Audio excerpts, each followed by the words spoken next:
ব্যক্তি সে যাচ্ছে জঙ্গলের ভিতর দিয়ে, জঙ্গলে দেখে পিছনে যেই মতন ঢুকছে পিছনে দেখে একটা বাঘ তাকে তাড়া করেছে, মতান্তরে সিংহ খাওয়ার জন্য তাড়া করেছে।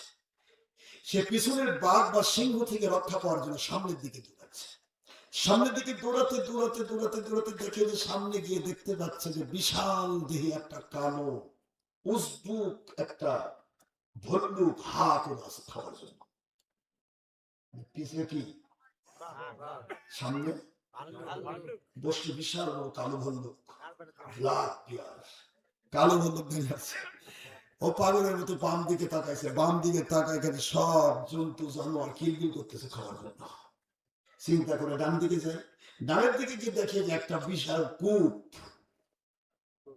কূপ ছাড়া কিছু নেই, পুরাটাই কূপ। তো কূপের মধ্যে দেখে কূপ, কূপের মধ্যে পড়া যায়, এই কূপের মধ্যে ঢুকবে একটু লাভ দিবে এগুলিতে বাঁচার জন্য, কিন্তু কূপের মধ্যে ঢুকতে গিয়ে দেখে যে কূপের মাঝখান বরাবর একটা বিশাল বড় আস্তা সাপ কূপের আকার নিয়ে হা করে আছে, মানে লাভ দিলে মুখে দিতে যাবে। আমার কথা বুঝতেছেন তো? এই ব্যক্তি আমি চিন্তা করতে যাবো কোন দিকে, এর ভিতরে মানে আছে আত্মা আছে। আমরা কি আমার কথা বুঝতেছি? পিছে সামনে এদিকে জন্তু জানোয়ার হাত আছে, কত কি আছে, আর এদিকে কূপ, কূপের মধ্যে একটু লাভ দিয়ে যে নাচবে তাও সাপ হাকুর আছে। চিন্তা ভাবনা করতে করতে পাগলের মতো চিন্তা করতে করতে রাত্রে হঠাৎ করে চোখে পড়লো যে দুটা দড়ি ঝুলতেছে, একটা কূপ থেকে পানি তোলা দড়ি, বুঝতেছেন কি?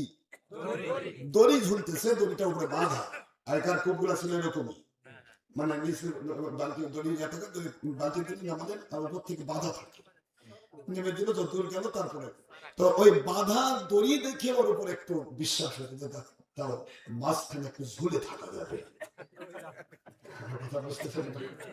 ওদিকে পাখির পেটও যাওয়া লাগলো না, ভল্লুকের পিছিয়ে যাওয়া লাগলো না, এদিকে ঝুলে জানতো না, ওদিকে সাপও না, মাঝখানে একটু ঝুলে থাকি।